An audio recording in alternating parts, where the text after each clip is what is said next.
Halo, selamat pagi pemirsa. Selamat datang di iNews Today. Apa kabar? Semoga dalam keadaan baik dan sehat ya. Zila, how was your morning? Had you have breakfast?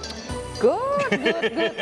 Tapi belum ya kalau sarapan ya. Belum Jadi ya? agak-agak lemes nih Oh, gitu jangan mukanya dong. karena tadi nggak Harus sarapan. minum air putih dulu dong ini sama Mr. Harry ya pagi-pagi ya. Dia belum benar. Tapi senang banget, tetap Yes. semangat karena ada Togi juga di sini gitu ya, Yes. nemenin buat menyapa. Udah lama Yes. banget nggak siaran di iNews Today gitu ya. Yes. Apa kabar sih ini pemirsanya iNews Today gitu ya? Semoga dalam Aduh, keadaan baik sehat. Kalau amin. kemarin kita dengan gembira karena timnas Indonesia menang ini ya 2-0 lawan ya, Arab Saudi 2-0.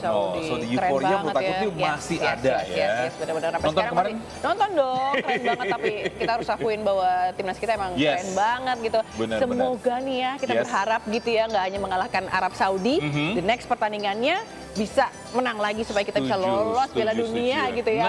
Semangat banget can't wait for that, can't wait for that. Dan selain informasi tadi gitu ya, kita ngomongin soal bola, Yes. itu juga ada lagi yang happening nih Apa tuh, Togi Zila? gitu. Ini soal salah satunya ini soal heboh selebgram transgender, transgender Isa Zega yang umroh dengan mengenakan hijab. Gitu. Lagi selain itu juga ada Komisi 3 DPR yang hari ini masih menggelar uji kelayakan dan kepatutan untuk calon Dewan Pengawas KPK dan rencananya hasilnya itu akan diumumkan hari ini juga. Oke, nanti kita akan nantikan update juga terkait dengan informasi-informasi penting lainnya ya pemirsa ya. Bersama saya Togi Sinaga. Dan saya Fazilah Khairnisa, inilah iNews Today selengkapnya.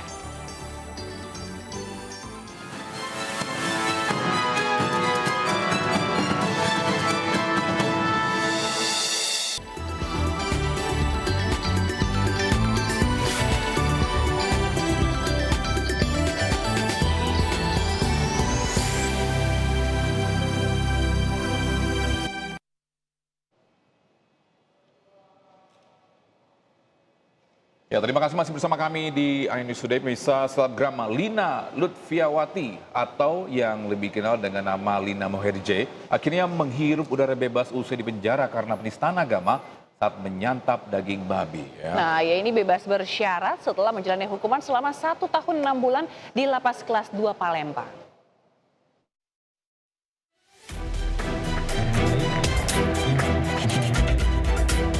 Lina Lutfiawati, selebgram yang dikenal dengan nama Lina Moherje, menyatakan bebas bersyarat setelah menjalani hukuman 1 tahun 6 bulan di Lembaga Masyarakatan Kelas 2 Palembang, Sumatera Selatan. Ia mendapat remisi dari vonis 2 tahun karena tersandung kasus penistaan agama yang viral karena menyantap daging babi sambil mengucapkan bismillah. Pihak lapas berharap Lina bisa berkelakuan baik usai bebas dari penjara. Lina sudah berkelakuan baik dan tidak pernah melanggar aturan serta banyak melakukan aktivitas yang positif yang menghasilkan kreasi-kreasi yang cukup membanggakan untuk lapas, terutama yang sempat viral dan banyak menghasilkan itu bantal ini. Jadi kebetulan memang kan untuk remisi memang hak semua warga binaan yang sudah memenuhi syarat. Sementara itu, Lina Moherje bersyukur setelah bebas dari penjara. Ia mengaku selama di lapas, ia menyibukkan diri dengan merajut bersama warga binaan lainnya. Untuk warga binaan menjadi yang lebih baik ya, maksudnya ketika kita masuk ke sini bukan berarti kita orang yang tidak benar ya, tapi kita menjadi yang lebih baik seperti itu. Jadi nggak usah putus asa, pasti kedepannya rezekinya diganti yang lebih dari Tuhan. Ini aku kayaknya dipecat dari kartu keluarga. Karena aku penasaran banget sama yang namanya kriuk babi ya. Jadi hari ini rukun iman udah aku langgar. Sebelumnya, Lina Lutfiawati atau Lina Moherje divonis Hakim Pengadilan Negeri Palembang 2 tahun penjara atas kasus penistaan agama pada September 2023 lalu. Saat itu ia membuat konten makan kulit babi dengan mengucapkan kata bismillah. Setelah viral, ia dilaporkan ke Polda Sumatera Selatan. Dari Palembang, Sumatera Selatan, Guntur, iNews melaporkan. Baik, bisa kita informasi selanjutnya di mana peristiwa kekerasan dialami seorang wanita petugas SPBU di Semarang, Jawa Tengah. Korban dianiaya pengendara motor yang akan mengisi bensin. Karena pelaku ini tak terima, petugas menolak mengisi bensin karena motor pelaku ini berplat merah.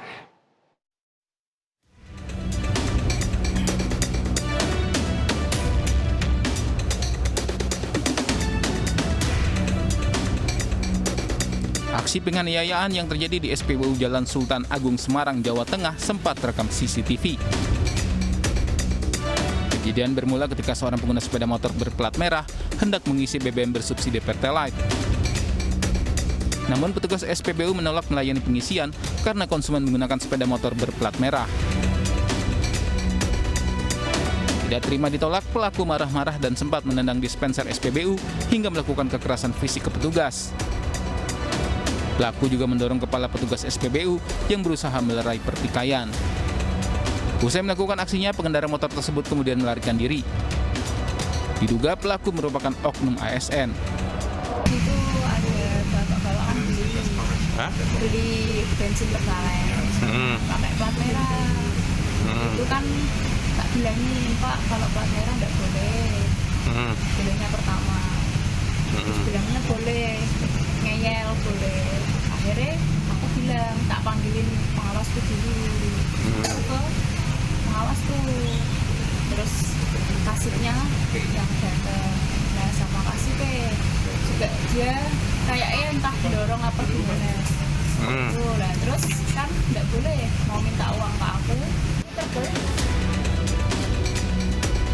Atas aksinya tersebut, korban bersama manajer SPBU melaporkan kejadian ini ke Polsek Candisari Semarang. Dari Semarang, Jawa Tengah, Kristadi, iNews melaporkan. Polisi menangkap 15 anggota Ormas pasca penyerangan dan pengerusakan cucian mobil di Pekanbaru Riau. Ya, mereka juga terlibat dalam aksi pengerusakan puluhan unit sepeda motor, 3 unit mobil dan bangunan serta fasilitas di lokasi.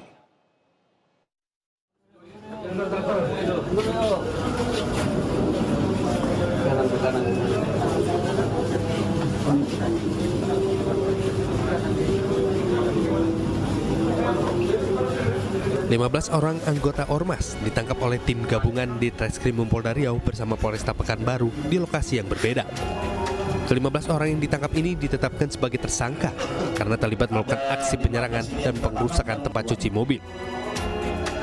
Polisi mengamankan barang bukti yang digunakan untuk melakukan penyerangan dan pengrusakan berupa belasan balok kayu, batu, hingga pipa besi untuk menghancurkan sepeda motor dan mobil. Peristiwa tersebut berawal sekitar 50 orang massa datang ke lokasi dan langsung melakukan pengrusakan. Sebanyak 22 unit sepeda motor, 3 unit mobil serta fasilitas bangunan mengalami kerusakan berat dengan kerugian ditaksir mencapai 500 juta rupiah.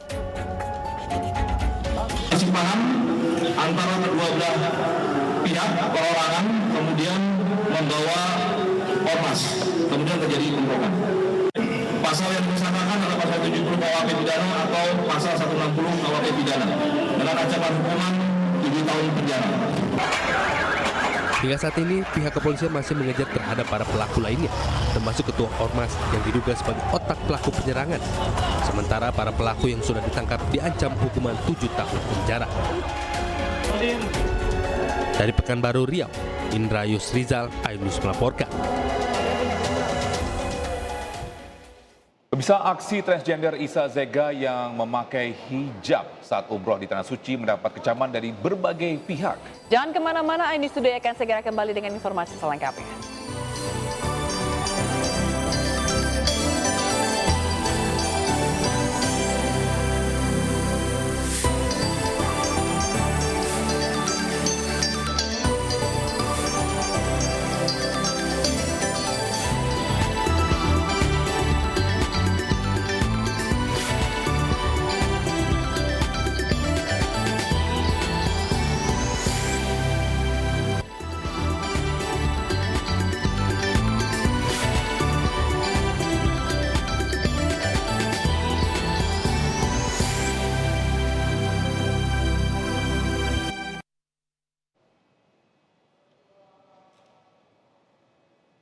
Ya, terima kasih masih bersama kami di iNews Today. Pemirsa, selebgram Lina Lutfiawati atau yang lebih dikenal dengan nama Lina Moherje akhirnya menghirup udara bebas usai dipenjara karena penistaan agama saat menyantap daging babi. Ya. Nah, ya ini bebas bersyarat setelah menjalani hukuman selama 1 tahun 6 bulan di Lapas Kelas 2 Palembang.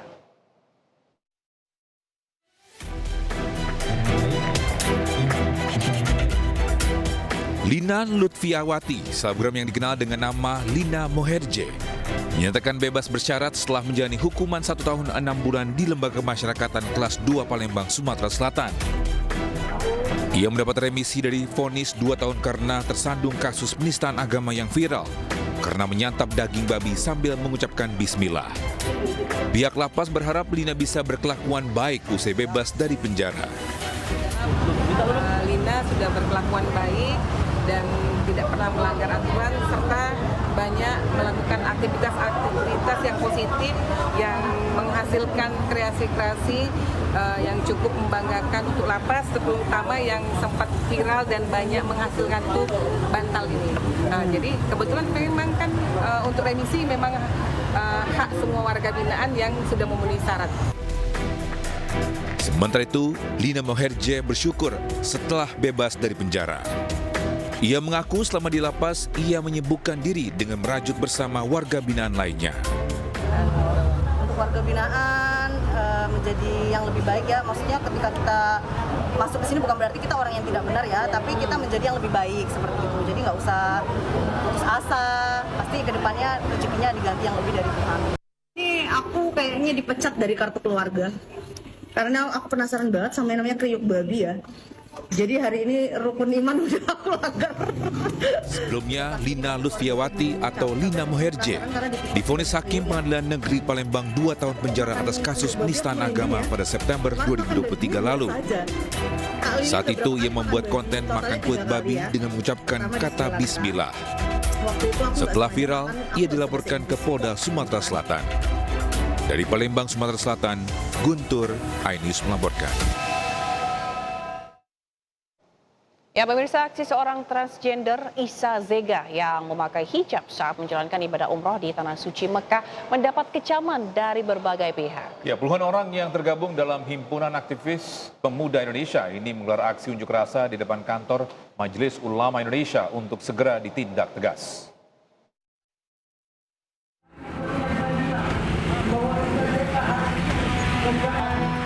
Dengan membawa sejumlah spanduk, puluhan orang yang tergabung dalam Himpunan Aktivis Pemuda Indonesia menggelar unjuk rasa di depan kantor Majelis Ulama Indonesia, Jalan Proklamasi Menteng, Jakarta Pusat. Selain sebagai bentuk kecaman terhadap aksi seorang transgender sekaligus selebgram bernama Isa Zega yang menggunakan hijab saat menjalankan ibadah umroh. Mereka mendesak MUI segera mengambil tindakan tegas terkait dugaan penistaan agama Islam terhadap Isa Zega alias Sahrul.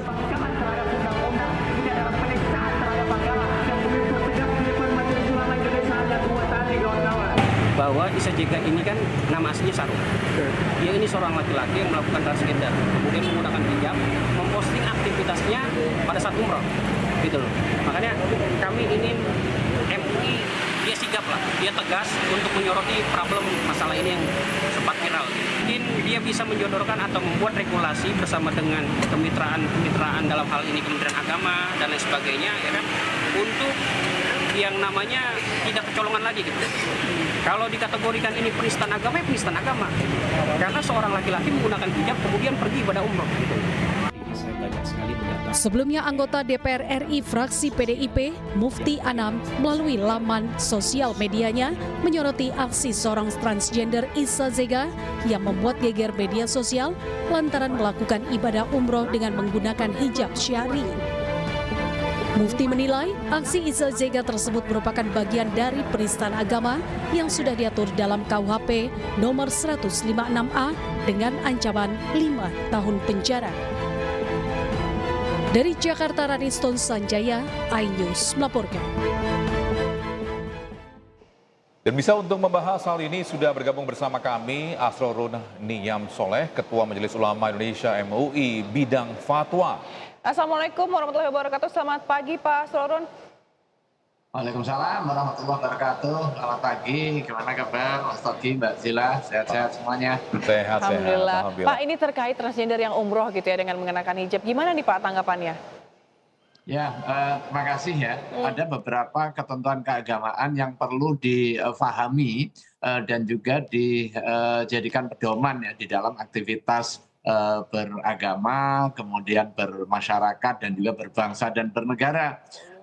Yang pertama, pelaksanaan umroh itu adalah bagian dari rangkaian ibadah yang memiliki syarat dan rukunnya.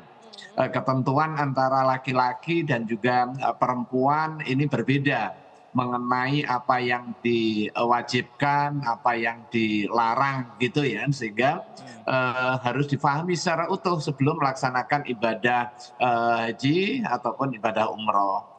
Terlebih aktivitas ibadah ini dilaksanakan dengan cara berjamaah, bercampur dengan jenis kelamin yang berbeda ya. Karena itu untuk menyikapi masalah ini apakah masuk pada ranah penistaan atau tidak, tentu tidak sesederhana hanya sekedar memperoleh pandangan dari pemberitaan saja. Karena bisa jadi yang pertama itu udah pasti salah.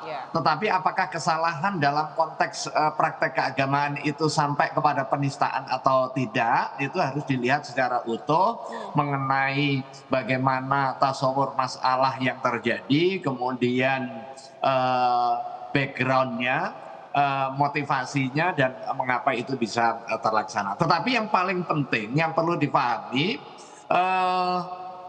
aktivitas ibadah laki-laki dengan perempuan ini memiliki ketentuan yang berbeda. Misalnya apa? Ketika melaksanakan umroh, kalau dia laki-laki, dia harus memakai pakaian tanpa jahit, dua helai sarung tanpa jahit. Begitu dia memakai pakaian berjahit, dia melanggar ihram. Jadi kewajibannya adalah memakai pakaian tidak berjahit. Jika melakukannya, dia berarti telah melakukan pelanggaran yang ada konsekuensi hukum syar'inya.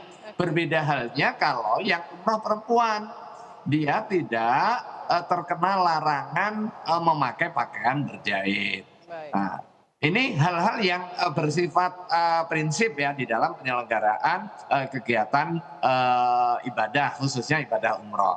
Kemudian yang secara umum, Islam mengakui adanya perbedaan jenis kelamin laki dan perempuan dengan beberapa akibat hukum yang bersifat spesifik tanpa harus mendiskriminasi atas dasar jenis kelamin. Nah, akan tetapi jika ada orang laki-laki kemudian bertindak ke perempuan-perempuanan, apalagi kemudian melakukan operasi ganti kelamin, ini tidak dibenarkan secara syar'i dan hukumnya dosa.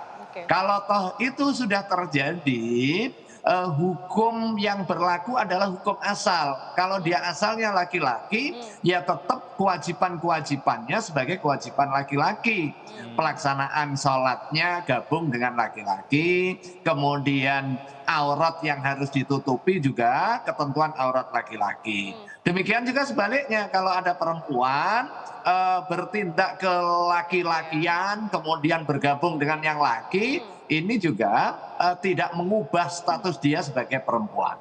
Oke, Pak Sudun, ini mungkin langkah selanjutnya. Apa yang diambil oleh MUI sendiri terkait dengan kasus ini yang sudah terjadi? Ya, yang pertama tentu kita melakukan telaahan ya, sekaligus juga mengedukasi kepada masyarakat bahwa apa yang ditampakkan di dalam pemberitaan bahwa ada sosok laki-laki, kemudian dia menyerupai perempuan, berdandan seperti perempuan, kemudian bergabung di dalam melaksanakan aktivitas ibadah itu seperti perempuan, itu tidak dibenarkan secara syar'i. Karena ada ketentuan-ketentuan yang bersifat spesifik yang atur untuk kepentingan laki-laki yang berbeda dengan yang perempuan. Demikian juga sebaliknya. Karena itu terhadap kasus yang baru saja mencuat, ini harus ditelisik secara lebih dalam mengenai yang pertama, yang bersangkutan apa jenis kelaminnya. Kemudian yang kedua, kenapa itu bisa terjadi, dokumen-dokumen otentik yang terkait dengan sipilnya seperti apa. Misalnya paspornya, visanya, dan sejenisnya. kemudian aktivitas ibadahnya di sana antara yang terjadi dengan apa yang terpublish, apakah sinkron. Nah, terlebih kita hari ini kan memperoleh informasinya dari media digital ya, apakah itu terkonfirmasi, terverifikasi, benar adanya atau editing dan lain sebagainya. Kan masih ada berbagai kemungkinan-kemungkinan. Karena fatwa tidak boleh ditetapkan hanya didasarkan kepada asumsi-asumsi saja. Harus ada penjelasan utuh. Karena itu MUI secara internal melakukan penelaahan dan juga kajian, dan idealnya pihak-pihak yang bisa memberikan informasi secara utuh, bisa memberikan informasi terkait dengan masalah ini ke Majelis Ulama Indonesia. Demikian juga kepada yang bersangkutan. Ini perlu ada tabayun juga, dan MUI selalu terbuka untuk memberikan pembimbingan, kemudian memberikan pengarahan, memberikan masukan terkait dengan aspek syar'i sebelum nanti ada penetapan fatwa. Kalau nanti fatwa sudah ditetapkan, tentu ranah hukum yang kemudian nanti akan menindaklanjutinya. Oke, baik Pak, mungkin tidak sedikit begitu ya, ada beberapa lagi selain kasus Issa Zega ini gitu ya, bagaimana mereka seorang transgender yang merasa bahwa dirinya memang sudah melakukan perubahan jenis kelamin, seperti contohnya Issa ini, mereka mungkin dia merasa sudah jadi perempuan, makanya dia memakai hijab dan segala macam, tapi dalam ketentuan hukum agamanya pun sebenarnya tidak boleh kan, karena harus balik lagi ke kodratnya. Nah, pemahaman-pemahaman seperti ini yang mungkin tidak diketahui, bagaimana Pak solusinya supaya ke depannya ini tidak ada kasus serupa lagi? Ya, karena itu perlu ada edukasi yang memadai ya di tengah masyarakat.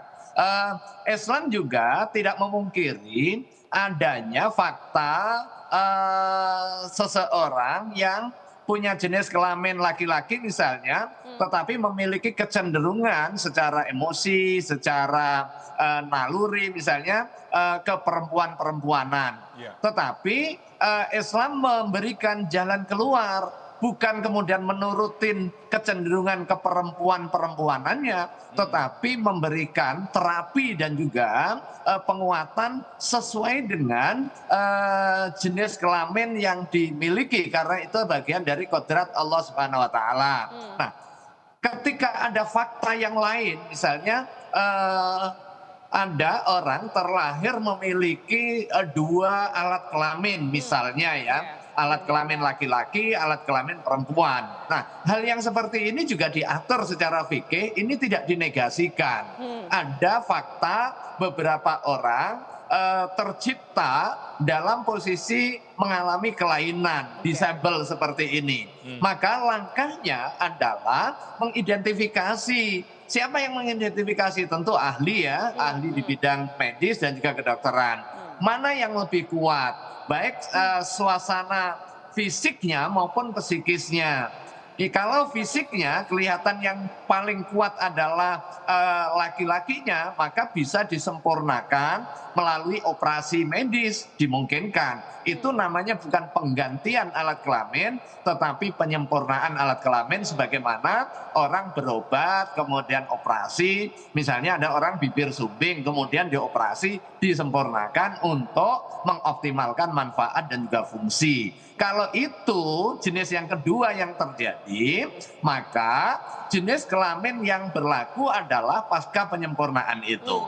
Tetapi kalau memang dari awal dia laki-laki, tidak ada kelainan secara fisik, kemudian dia ubah menjadi perempuan hanya karena pengen, apalagi dengan jargon saya tercipta pada raga yang salah, psikisnya perempuan, fisiknya laki-laki, kemudian dia operasi, tentu itu tidak dibenarkan secara syar'i. Ya, Pak Soleh, ini terkait dengan mungkin harus berhati-hati ketika melihat mungkin paspornya tadi sempat disampaikan ya. Tapi kan kalau kita lihat, kita berhubungan dengan biro travel umroh. Mungkin ada sosialisasi nggak sih gitu untuk si travelnya ini yang mengingatkan bahwa ada aturan-aturan seperti itu yang memang harus dipatuhi begitu? Ya, betul sekali, karena para pihak yang berkaitan dengan proses pemberangkatan ibadah umroh tentu nggak bisa lepas tanggung jawab juga. Karena biasanya Biro Travel itu memberikan pembimbingan sebelum pemberangkatan ibadah umroh itu kan. Ada manasik, kemudian ada gathering, ada pembekalan. Tentu materi terkait dengan pelaksanaan ibadah umroh dengan karakteristik jenis kelamin harus diingatkan. Karakteristiknya untuk laki-laki, untuk perempuan, bahkan bukan hanya sekedar ibadah, tetapi juga bagaimana bermuamalah di sana. Misalnya nanti dampaknya apa?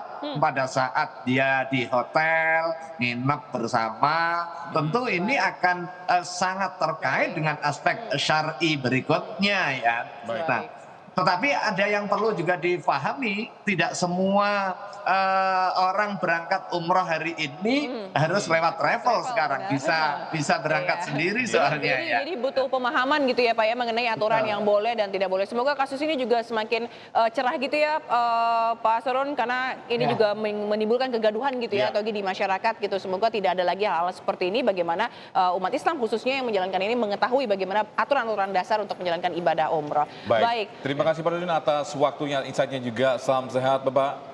Assalamualaikum. Assalamualaikum. Baik, Misa Komisi 3 DPR RI menggelar uji kelayakan dan kepatutan untuk sejumlah calon Dewan Pengawas Komisi Pemberantasan Korupsi. Jangan kemana-mana, di studio akan segera kembali dengan informasi selengkapnya. Tetaplah bersama kami.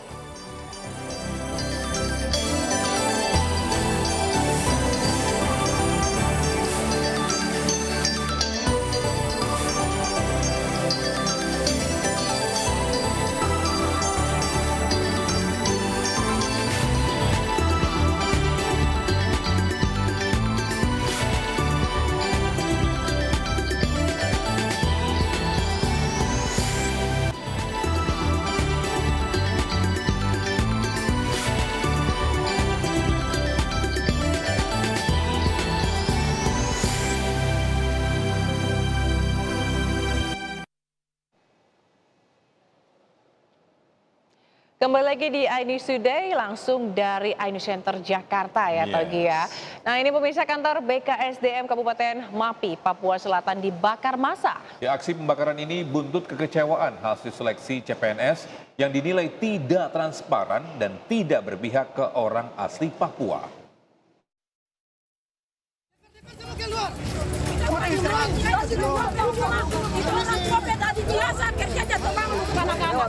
Kantor BKSDM Kabupaten Mapi, Papua Selatan dirusak dan dibakar massa. Aparat TNI Polri yang berada di lokasi tidak mampu membendung kemarahan massa. Sebelum membakar kantor BKSDM, massa juga melakukan pengerusakan kantor DPRD Mapi dan fasilitas taman serta videotron yang berdekatan.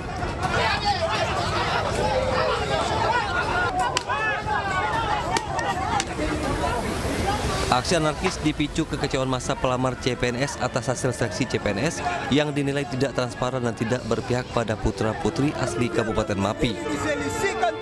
Keributan di sini karena kekecewaan dari saudara-saudara. Seandainya dari BKPLA ini mereka tetapkan nilai standar antara ijazah SMA dan sarjana, itu saudara-saudara ini mereka bisa mengerti. Sarjana-sarjana yang ada dalam kuota itu tidak dimiliki oleh orang asli Mapi. Orang luar ya? Papua. Yang dimiliki itu hanya dari orang luar. Itu masalahnya. Dalam aksi ini, massa juga meminta kepala daerah untuk bertanggung jawab sebab hasil seleksi CPNS merugikan orang asli Papua. Massa pun akan kembali turun ke jalan dan melakukan pembakaran jika tidak dapat bertemu dengan Bupati dan menjelaskan secara transparan. Dari Kabupaten Mapi, Papua Selatan, Muhammad Syahril Muslimin, iNews melaporkan. Pemirsa, Komisi 3 DPR RI menggelar uji kelayakan dan kepatutan untuk sejumlah calon Dewan Pengawas Komisi Pemberantasan Korupsi. Sebanyak 7 calon dewas KPK telah selesai diuji kelayakan dan kepatutan dengan masing-masing berdurasi 90 menit. Di antaranya Mirwazi, Beni Mamoto, Gus Rizal, dan Wisnu Baroto. Rencananya fit and proper test bagi 3 calon dewas KPK lainnya akan kembali dilanjutkan hari ini pukul 8 pagi tadi, yakni Iskandar Iskandar, maksud kami, Heru Kresna Reza, dan Hamdi. DPR juga nantinya akan memilih 5 orang pimpinan KPK dan 5 orang anggota Dewas KPK yang akan menjabat selama 5 tahun ke depan. Jadi pelapor yang terhadap walaupun itu gratifikasi, teman melanggar masalah proses pidananya. Dan bisa untuk mengetahui informasi terkini, kita bergabung dengan rekan Elsa Casey di gedung DPR RI Jakarta. Halo, selamat pagi Elsa. Bagaimana jalannya fit and proper test? Apakah sudah selesai dilakukan? Ya, Togi dan juga Sila, setelah proses fit and proper test berjalan di Komisi 3 DPR RI sejak hari Senin lalu, memasuki hari keempat, yaitu hari ini, hari Kamis, fit and proper test masih berlangsung untuk sisa 3 orang calon Dewan Pengawas KPK. Adapun 3 orang calon Dewan Pengawas KPK yang hari ini akan melangsungkan seleksi adalah Heru Kresna Reza, kemudian Hamdi Hasyarbaini, dan juga Iskandar MZ. Ketiganya hari ini telah datang pada pukul 8 pagi hari tadi dan tes juga sudah berlangsung sejak pukul 8.30. Baru saja tadi pada pukul 10 pagi hari telah selesai tes untuk 1 orang, yaitu Heru Kresna Reza, dan masih berjalan tes untuk 2 orang lainnya, yaitu Hamdi Hasyarbaini dan juga Iskandar MZ. Menurut informasi yang kami dapatkan, setelah nantinya tes untuk 3 orang ini selesai untuk dilakukan, estimasi pada pukul 12 siang hari ini sudah selesai untuk dilakukan.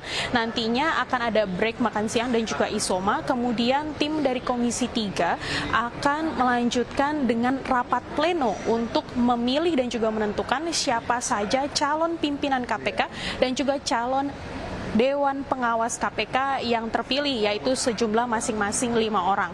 Nantinya hari ini juga akan dilakukan pengumuman, kemungkinan setelah rapat pleno tersebut selesai dilakukan adalah pada sore hari. Tentunya kita masih akan menyaksikan seperti apa proses ini akan berlangsung. Yang kami dapatkan informasinya adalah setelah usai tes nantinya rapat akan berlangsung, masih belum diketahui apakah secara internal atau nantinya akan juga bisa disaksikan oleh publik melalui berbagai kanal digital yang dimiliki oleh TV Parlemen. Dan kami juga mendapatkan informasi bahwa tes ini memang sudah berlangsung sejak September yang lalu. Dari awalnya adalah tes tertulis yang ada ratusan orang, kemudian diseleksi menjadi tes substansi, kemudian berlanjut menjadi 20 calon, kemudian 10, dan nanti kita akan sama-sama menyaksikan kemungkinan besar pada hari ini adalah pengumuman 5 orang calon pimpinan KPK dan juga calon Dewan Pengawas KPK. Kami juga masih akan memantau dan akan melaporkan kembali kepada Anda, Togi dan juga Zila. Baik, terima kasih Elsa Casey atas informasinya, melaporkan langsung dari gedung DPR RI Jakarta. Selamat bertugas kembali.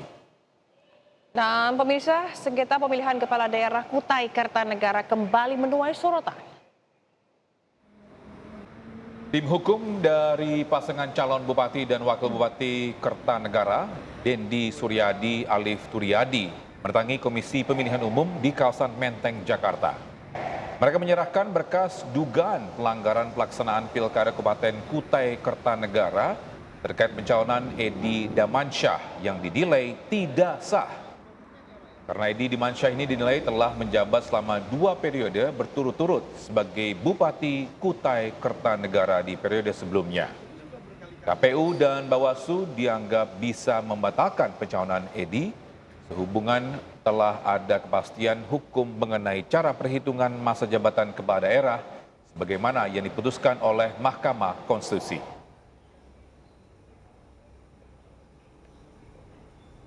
KPU RI hari ini harus segera mengambil sikap terkait dengan pelaksanaan pilkada ataupun proses demokrasi di Indonesia, terkhusus di Kutai Kartanegara.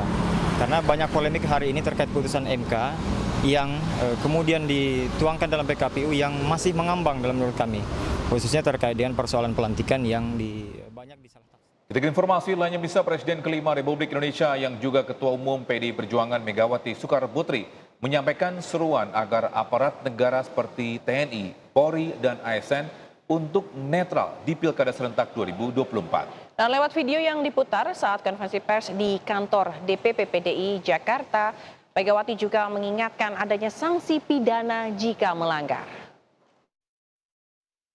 Ada kekuatan manapun yang dapat menghalang-halangi kebebasan rakyat untuk memilih. Kepada seluruh aparatur negara, pejabat kepala daerah, TNI, Polri, aparatur sipil negara, camat hingga kepala desa, saya serukan sebagai rakyat juga yang punya hak yang sama untuk bersikap netral dan tidak boleh berpihak. Ingat bahwa Mahkamah Konstitusi telah mengambil keputusan yang sangat penting bahwa aparatur negara yang tidak netral bisa dikenakan sanksi pidana. Itulah makna keputusan MK nomor 136/PUU/22 tahun 2024 melalui revisi pasal 188 Undang-Undang Nomor 1 Tahun 2008. Pemirsa, pasangan calon gubernur dan wakil gubernur Jakarta nomor urut 3, Pramono Anung dan Rano Karno kembali bertemu mantan gubernur Jakarta Anies Baswedan di kediaman Anies di wilayah Lebak Bulus, Jakarta Selatan. Ya, pertemuan kali ini juga diikuti oleh Forum Ulama Habaib atau FUHAB. Pramono Anung dan Rano Karno tiba di kediaman Anies Baswedan di kawasan Lebak Bulus, Jakarta Selatan pada Rabu pagi. Pramono dan Rano kemudian langsung masuk ke rumah dan disambut hangat oleh Anies Baswedan.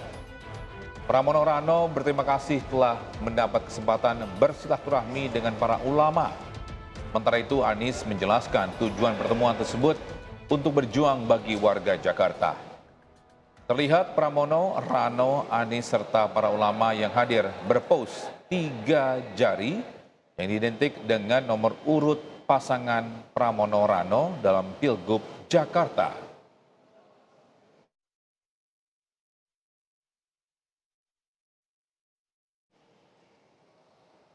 Sementara itu, dukungan terhadap Cagup Jakarta nomor urut 1 Ridwan Kamil juga terus berdatangan, termasuk dari Presiden ke-7 Republik Indonesia Joko Widodo. Ya, RK berharap dukungan tersebut mampu mendongkrak elektabilitasnya.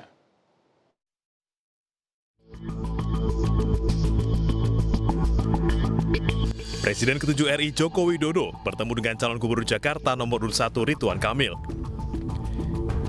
Keduanya menghadiri acara pengukuhan Ketua Wilayah Perkumpulan Keluarga Besar Putra Jawa Keturunan Sumatera atau Puja Kesuma DKI Jakarta. RK menyebut Jokowi menyampaikan dukungan dan doa kepada dirinya, serta meminta RK untuk terus menyapa warga di sisa masa kampanye. Ya, beliau Pak Ridwan Kamil, semua udah tahu. Ada Puja Kesuma mungkin Pak, Bapak mungkin mengenalkan Pak RK Pak, Puja Kesuma Pak. Sudah saya bisikin. Oke, siapa? Ya, semua dukungan pasti berdampak, apalagi yang mendukung adalah tokoh-tokoh kan. Tokoh-tokoh ini kan punya pengikut, punya pengagum. Mudah-mudahan kalau tokohnya mendukung, pengikut pengagumnya juga mendukung. Dukungan juga datang dari relawan Pandawa 5, Bina Luhut Binsar Panjaitan. Relawan ini berkomitmen untuk memenangkan pasangan RK Suswono, terutama di wilayah Jakarta Timur. Di hari yang sama, RK juga menghadiri acara konsolidasi dan istighosah P3 di kantor DPW P3 Jakarta. Dalam konsolidasi ini, RK mengajak P3 bangkit usai pemilu 2024 dan bergerak memenangkan pasangan RK Suswono di Pilkada Jakarta. RK juga berjanji akan membantu P3 meraih kembali kejayaan mereka di Jakarta jika terpilih menjadi gubernur. Dari Jakarta, tim liputan iNews melaporkan. Ya, sementara itu Cagup Jakarta nomor urut 2 Dharma Pangrekun menyapa warga di sisa waktu masa kampanye Pilkada 2024. Dharma juga sempat menyindir paslon lain yang meminta dukungan dari sejumlah tokoh di akhir-akhir masa kampanye.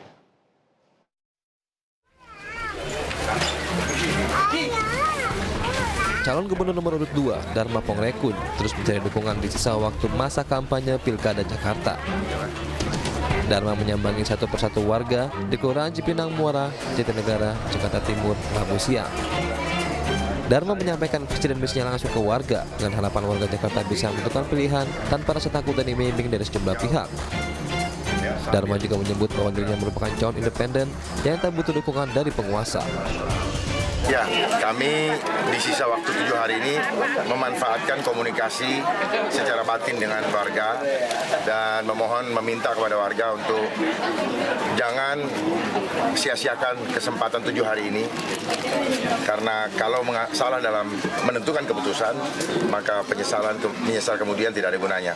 Keputusan warga ini adalah keputusan yang terbaik berdasarkan hati nurani, bukan karena iming-iming, bukan karena ditekan-tekan atau ditakut-takuti. Jangan takut, ada Tuhan. Jangan takut dengan siapapun juga. Sebelumnya di akhir masa kampanye Pilkada Jakarta, masing-masing calon terus mencari dukungan dari orang berpengaruh di tanah air. Bahkan Presiden ke-7 RI Joko Widodo turun langsung untuk mengkampanyekan salah satu paslon. Dari Jakarta, Rio Manik, iNews melaporkan. Bisa Presiden Prabowo Subianto tiba di Inggris dan akan bertemu Raja Charles. Nah, jangan kemana-mana, karena sudah akan segera kembali dengan informasi selengkapnya. Tetaplah bersama kami.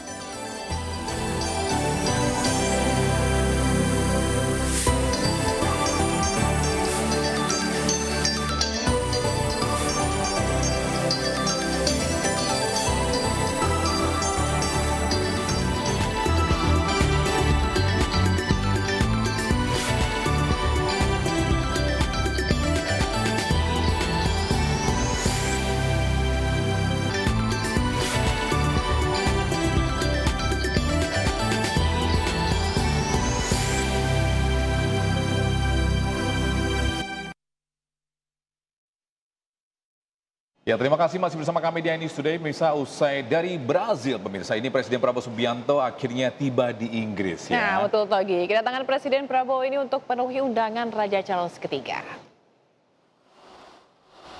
Presiden Prabowo telah tiba di London, Inggris, Rabu waktu setempat. Turut mendampingi adalah Menlu Sugiono serta Sekretaris Kabinet Teddy Indrawijaya. Mendarat di Bandar Udara Stansted, Presiden Prabowo disambut sejumlah pejabat Inggris serta Duta Besar Republik Indonesia di London, Destra Percaya. Dan salah satu agenda kunjungan Prabowo ialah bertemu dengan Raja Charles III. Prabowo juga diagendakan bertemu dengan Perdana Menteri Inggris, Keir Starmer, serta menghadiri acara CEO Roundtable Forum.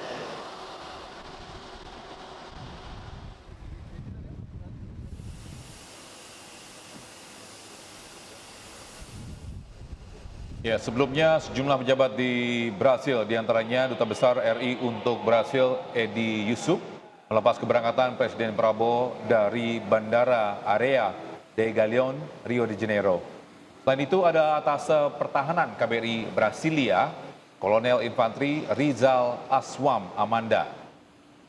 Sebelum masuki pesawat, Prabowo Subianto sempat mengungkapkan kesannya saat perdana mengikuti rangkaian KTT G20, termasuk pertemuan bilateral dengan sejumlah kepala negara anggota G20 di Rio de Janeiro.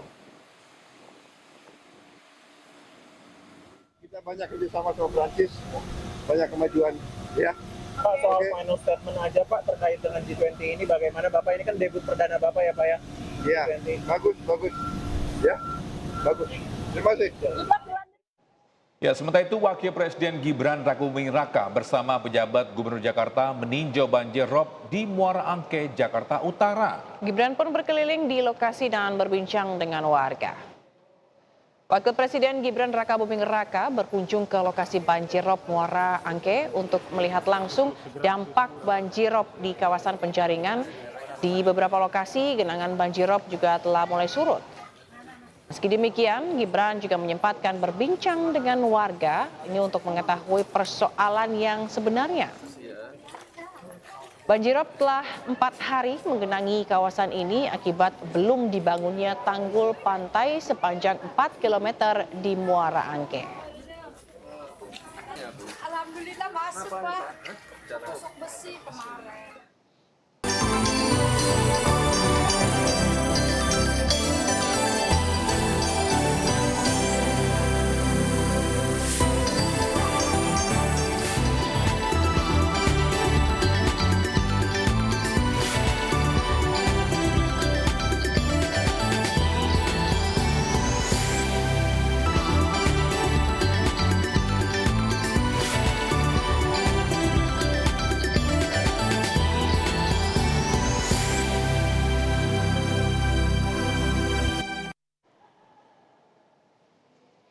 Terima kasih Anda masih di iNews Today langsung dari iNews Center Jakarta. Nah, pemirsa, informasi ini ialah mengenai aksi pencuri ponsel saat sejumlah pegawai toko tertidur pulas terekam kamera pengawas. Ya, pencuri sempat menjatuhkan barang, namun keempat korban tetap tertidur pulas.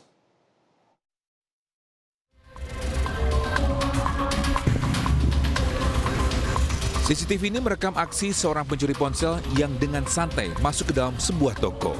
Pelaku beraksi saat 4 pegawai toko tengah tertidur pulas. Perlahan-lahan, pelaku mengambil satu demi satu telepon genggam milik para pegawai. Tanpa kesulitan, pelaku pun keluar dari toko melarikan diri bersama seorang perempuan bersepeda motor yang menantinya. Pencurian senyap ini terjadi di sebuah toko di Jalan Madrasah Pekayon, Pasar Rebo, Jakarta Timur. Yang nungguin cewek pakai motor. Yang masuk perut cowoknya. Cewek cowok di itu? Parkir motornya di depan ruko ini? Kayaknya ruko di depan sebelah sana. Oh, sebelah sana. Oh, makanya kelihatan dari CCTV rumah warga itu ya. Oh, gitu. Dia dengan PD-nya main masuk aja tuh. Soalnya ada barang jatuh juga yang pada dulu nggak tahu. Entah kelelahan hingga tertidur sangat pulas atau terhipnotis. Keempat korban tidak menyadari ada orang masuk ke dalam toko. Bahkan barang yang jatuh pun tidak mengganggu tidur mereka. Pencurian ini telah dilaporkan ke kepolisian, nilai kerugian puluhan juta rupiah. Dari Jakarta, Rio Manik melaporkan. Ya, sementara itu seorang emak terseret saat berusaha mempertahankan sepeda motornya yang dicuri maling. Pelaku beraksi karena korban melupa mencabut kunci kontak motor saat berbelanja.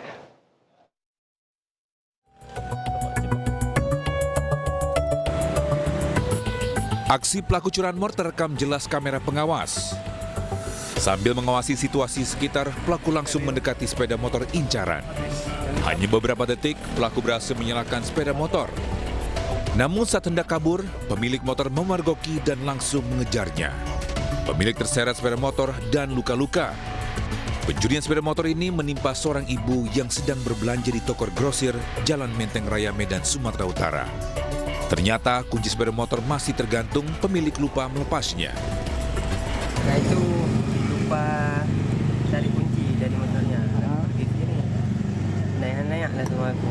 Lalu pergi sana, dilihat motornya udah orang naik. Itu kakak itu pembeli di sini? Iya. Beli apa kakak kemarin? Beli jajan untuk anaknya lah. Jajanannya. Akibat terseret, korban luka-luka di bagian lutut dan kaki. Korban telah membuat laporan kepolisian di Polsek Medan Area. Dari Medan, Sumatera Utara, Ahmad Ridwan Nasution, iNews melaporkan.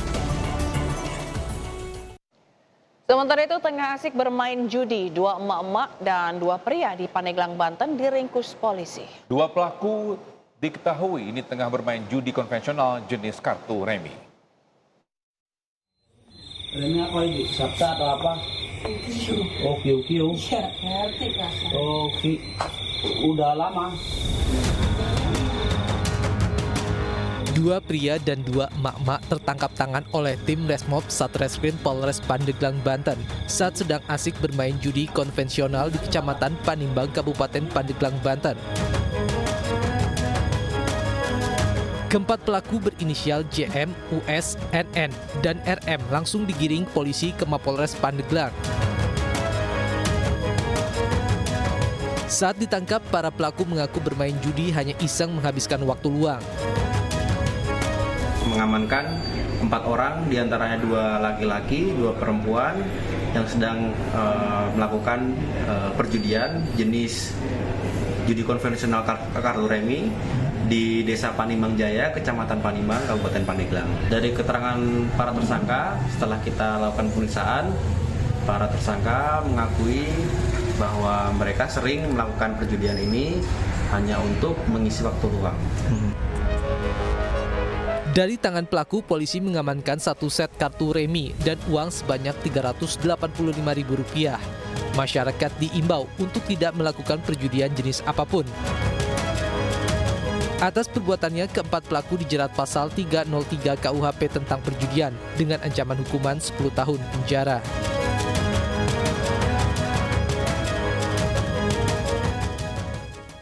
Pemirsa, Direktorat Reserse Narkoba Polda Metro Jaya menangkap 2 orang pelaku terkait kasus narkoba jaringan internasional asal Timur Tengah dengan barang bukti sabu 389 kg.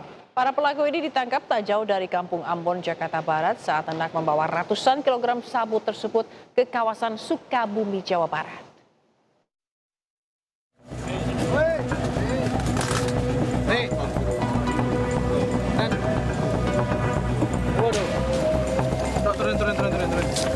Dua orang kurir sekaligus orang kepercayaan pengendali jaringan narkoba internasional berinisial MS dan CP ditangkap Subdit 3 Direktorat Reserse Narkoba Polda Metro Jaya Minggu 17 November lalu di Kelurahan Kedaung, Cengkareng, Jakarta Barat yang lokasi penangkapannya sekitar 500 meter dari Kampung Ambon.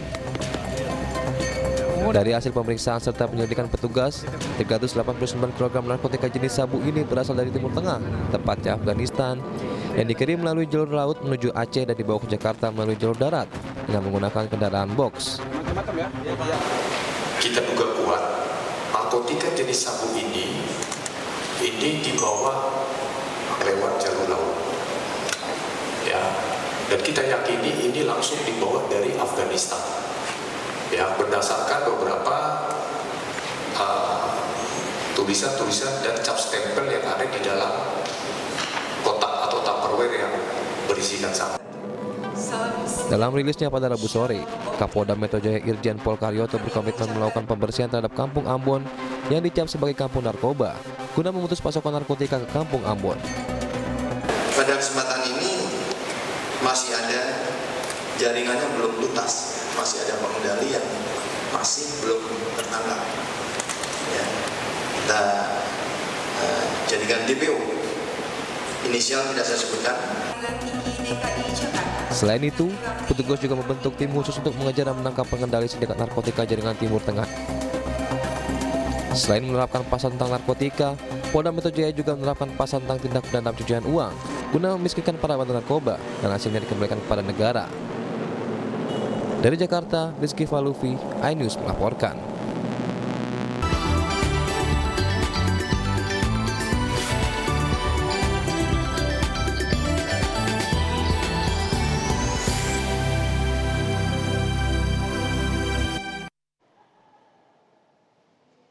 Terima kasih Anda masih di iNews Today langsung dari iNews Center Jakarta.